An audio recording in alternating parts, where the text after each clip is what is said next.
Good evening. Welcome to This Week in Turkey. Foreign Minister Mevlut Çavuşoğlu and U.S. Secretary of State Mike Pompeo met in Washington, D.C. on Monday to discuss the roadmap for the withdrawal of the YPG units from the Syrian city of Manbij. Back-to-back statements have been made by Turkish government officials regarding possible military operations and positions held by YPG and PKK units, groups which Turkey considers as terrorist organizations. On Monday, Turkish Foreign Minister Mevlut Çavuşoğlu and U.S. Secretary of State Mike Pompeo met in Washington, D.C. to discuss the roadmap for the withdrawal of the YPG units from the Syrian city of Manbij. At our meeting with Secretary of State Pompeo, we discussed Turkey-U.S. relations, matters related to Syria, including a roadmap on Manbij, and other regional matters, Minister Çavuşoğlu said in his Twitter account after the meeting. Hours later, YPG announced that its members withdrew from the region. We affirm that our forces will heed the call when necessary to offer support and help to the people of Manbij should it be needed, the YPG statement said. However, Turkish state-run Anadolu News Agency denied claims that the YPG units withdrew from the city of Manbij. Meanwhile, Turkish government officials announced that another military operation is underway in the northern Iraq's mountainous Kandil region. Kandil is widely known as the headquarters of the high-ranking members of the PKK. Turkish Interior Minister Süleyman Soylu told reporters that Kandil is not a distant target for us anymore. Right now, a lot of positions have been seized there by Turkish forces, especially in the northern Iraq region. Turkish President Recep Tayyip Erdogan also commented on the possible military operation in the region. President Erdogan said that Turkey will strike Kurdish militant camps in the Kandil and Sinjar region if the Iraqi central government does not clear the area of militants. Erdogan also told reporters that United Nations refugee camp Mahmur in the Erbil governorate could be another target. I am announcing this for the first time. Mahmur is very important. If the United Nations cannot solve this problem, we will strike Mahmur, Erdogan said. Joining us tonight to talk about the Turkey-US roadmap on Manbij and Turkey's possible military operation in the Kandil Mountains is Turkey's former Erbil Consul General Aydın Selcen. Good evening, Mr. Selcen. Welcome once again to This Week in Turkey. Good evening. So, Foreign Minister Mevlut Çavuşoğlu met with his U.S. counterpart Mike Pompeo this week to agree on a roadmap for the future of Manbij. And after the meeting, they both said that steps would be taken, I quote, to ensure the security and stability in Manbij. Yet we still seem to have only limited information about the details of this roadmap. So how do you evaluate the results of this meeting between Çavuşoğlu and Pompeo, and what do you make of it? Actually, you are right about not having many details about this meeting. Neither do I, because they did not make this so-called roadmap public. As much as we know, actually, emanates from the phone briefing by two senior state officials who did not preferred to stay anonymous for obvious reasons. So my basic knowledge about the particular articles of this roadmap is based on my understanding of, first of all, what these two high-level State Department officials said, and also, of course, what is made public by Minister Çavuşoğlu, and following that, just yesterday, by Defense Secretary of Defense, Mr. Mattis. There are, in my opinion, two important things to take out from this roadmap. A roadmap per se is a accumulation of guidelines, and so much is also reiterated by Mr. Çavuşoğlu. This is not an agreement. These are guidelines. The other thing is that there is no calendar attached to this roadmap, but only estimations that this bit will be implemented, let's say, in so many weeks of time, that bit will be implemented in 3 months' time, so on and so forth. But it is a positive development between US and Turkey, but the implementation on the ground remains to be seen. And how do you think all of this will affect the future of the relationship and the cooperation between the Kurds and the US? Again, Secretary of Defense Mr. Mattis stated that they did not, I mean, so to speak, they are not making a choice between the PYD-YPG. PYD-YPG is the only ground force on the ground which fought effectively ISIL. On the other hand, Turkey, of course, I mean, still based on what Mr. Mattis said, is an important NATO ally and with legitimate concerns. So U.S. will work, this is my understanding, is that U.S. armed forces will work on the east of Euphrates with YPG, and in Manbij, there will be joint patrols along the Sajuk River or along the frontier of Elbap pocket controlled by Turkish armed forces and Manbij pocket. And then the Manbij Military Council will be restructured with new members. But we have to keep in mind that Manbij is not a Kurdish town anyway. And in your opinion, is the YPG likely to start cooperating with the Assad government, perhaps, in the coming period? I mean, considering the map, the geopolitics and history, PYD has, I mean, this is for them the only gateway. It is not clear for how long the U.S. armed forces will remain in Syria. Mr. Assad, I guess it was on the 30th or 31st of May, gave an interview to Russia Today, and there stated that he was open to negotiations with YPG, PYD, and they also actually took that outreached hand to them. The only problem I understand is whether Damascus or Mr. Assad will be ready to acknowledge an autonomous region to the east of Euphrates. And most probably this will be dealt with in the Constitution Drafting Committee, which will be constituted following the last Sochi meeting.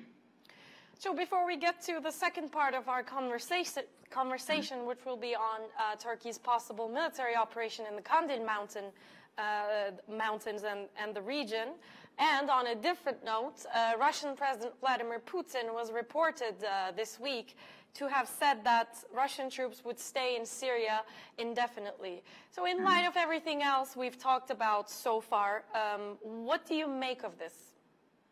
Well, first of all, Russia signed an agreement for Tartus and Humeymin air base and naval base in the west of Syria. And they are the actually only country stated as such by President Assad as being invited to Syria as a foreign force. So not even Iran or Iran affiliates enjoy that status. And for strategic reasons, Syria's strategic value is much higher for Russia than it is for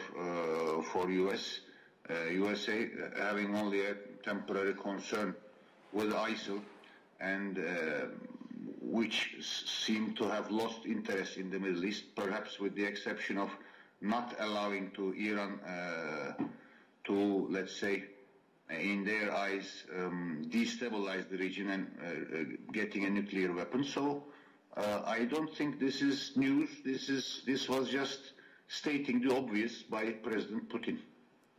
So let's get to the next topic now, which is Turkey's possible military operation in Kandil, in northern Iraq. And according to statements this week by Interior Minister Süleyman Soylu and also President Recep Tayyip Erdoğan, an operation seems to be underway. So first of all, to what extent do you think is this an election stunt, perhaps? And secondly, how likely is this really? I mean, a military movement is underway. There is no such operation conquest of Kandil, so to speak, started as we witnessed, for example, with Olive Branch or with the Euphrates Shield. So to speak, there are also certain moves within the Astana process in Western Idlib, for example. Since early 90s, there is military presence in to the northern and northeastern part of Iraqi Kurdistan region. And the so-called 20-25 kilometers depth also is no news. And PKK has also rear bases there. And Kandil, as you said, is a system of mountains with, let's say, around 600 villages, starting from Garamatina ranges on to Avashin, Basyan, then Haftan in Hakuk, and all the way down to Kandil.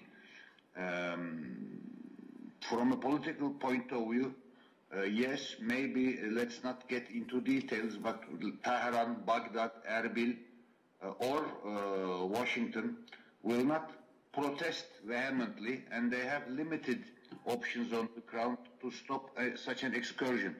On the other hand, there is no other way than if the aim and scope of this military operation aims at Kandil, the conquest of Kandil, then this incursion has to evolve in time or all of a sudden to an outright invasion of a certain part of Iraq, and which will be contradictory in itself with our Iraq policy. Topography is difficult. We are hearing that now the tactic is to position howitzers as, for example, around Afrin, and then pummel around the positions of PKK around Kandil, and also the positions of PKK in Kandil via bombardment from the air, so to make life, let's say, impossible. But this is not real. This does not add up if it is not completed with a full-on invasion, and I do not believe this is rational. But for obvious reasons, now we have only 2 weeks or so left to the elections, the first round, and most probably we have another 2 weeks to the second round. Everything is possible for that reason. Thank you very much, Mr. Selcen, for your comments tonight. I thank you for having me. So tonight we were joined by Aydın Selcen, Turkey's former consul general in Erbil, who commented on the US-Turkey roadmap on Manbij, and also Turkey's possible military operation in Kandil. We'll continue with our next news video now. Credit rating agency Moody's announced on Wednesday that it would review the credit ratings of 11 Turkish companies with regard to their solvency. Agency Moody's published a statement this week announcing that it has placed the government of Turkey's BA2 long-term issuer ratings, the BA2 senior unsecured bond ratings, and BA2 senior unsecured shelf ratings on review for a possible downgrade. Moody's latest statement on reviewing Turkey's credit rating draws attention to the upcoming June 24th snap elections, investor confidence, and the inability of Turkish government to take concrete policy actions toward the economic decline in the country, which leaves the future direction of the macroeconomic policies of Turkey in an uncertain state. The statement also recognizes the sharp decline in the Turkish lira, relating it to the broken investor confidence by stating the increase in the country's external vulnerability resulting from that confidence shock can be seen in a number of indicators. Most visibly, the Turkish lira has depreciated by roughly 20% in the past 3 months. Campaigns for the upcoming June 24th parliamentary and presidential elections continue at full speed. Meanwhile, Republican People's Party CHP Chair Kemal Kılıçdaroğlu and Good Party Chair and presidential candidate Meral Akşener held a meeting this week to discuss a roadmap for their promised transition to a parliamentary system after the elections.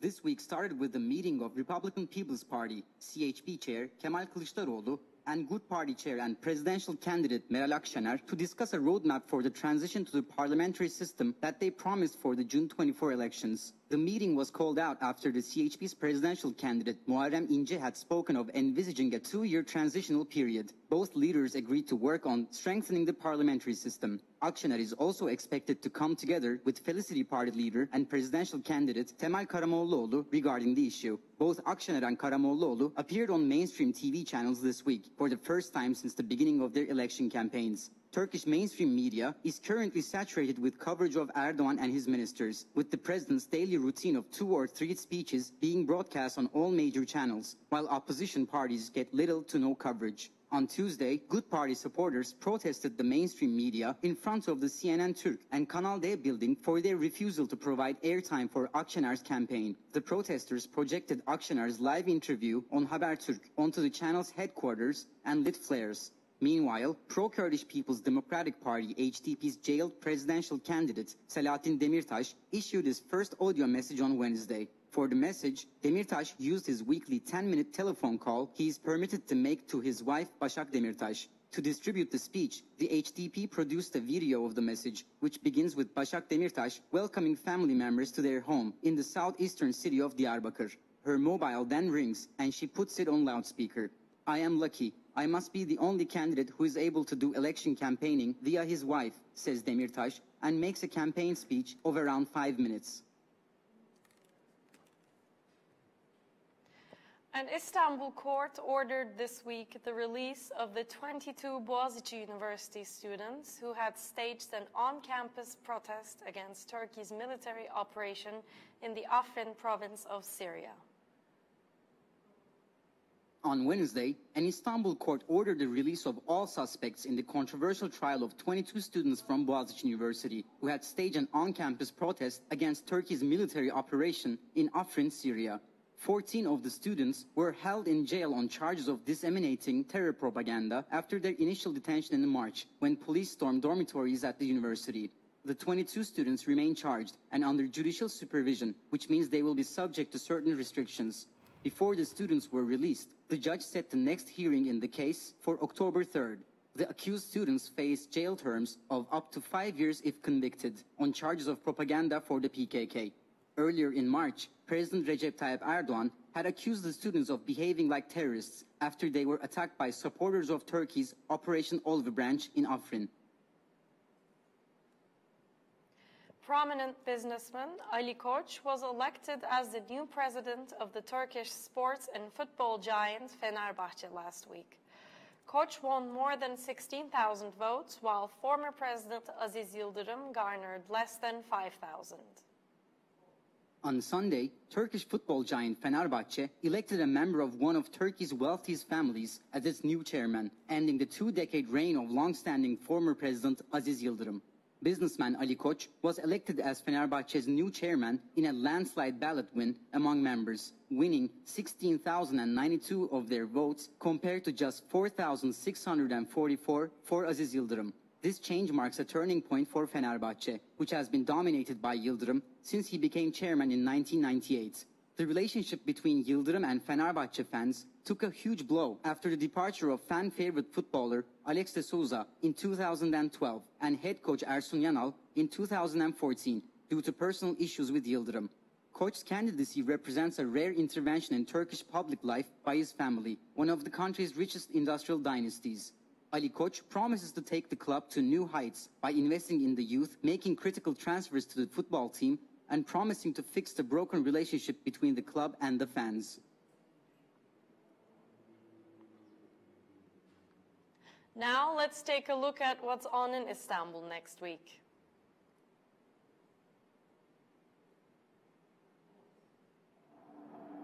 Palme d'Or-winning Turkish director Nuri Bilge Ceylan's latest movie, The Wild Pair, is now in movie theaters.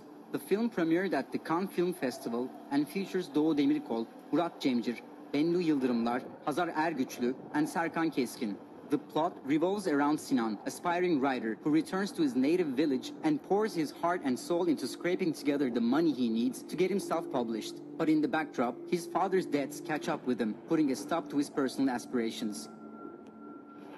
The Independent Documentary Festival Documentarist is getting ready to celebrate its 11th year between June 9th and 14th. The festival program features the themes of Palestine and 1968's 50th anniversary.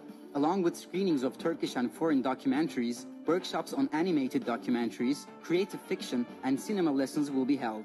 The guest of honor will be Palestinian actor and filmmaker Muhammad Bakri. His film Cenin will be screened at the festival, while Bakri himself will teach a class titled Cinema of Resistance and Palestine. The film screenings will be at Aynalı Geçit in Galatasaray, the Chamber of Architects in Karaköy, the French Cultural Center in Taksim Square, and the Cinema of Kadıköy. Side events will be held at the Yapı Kredi Culture and Arts, Teatro, Depot, and the Dutch Chapel. Plevneli Gallery is hosting 3 new exhibitions until the 21st of July in Dolapdere. The exhibitions will feature Bora Akıncı Türk's video art titled I'm Happy Because, Can Sayınlı's unusual hand-knotted silk rug designs, and Evren Tekin Oktay's neon relief work, Lotus. That's all from This Week in Turkey. Thanks for tuning in and hope to see you again next Friday at 9 p.m. Goodbye.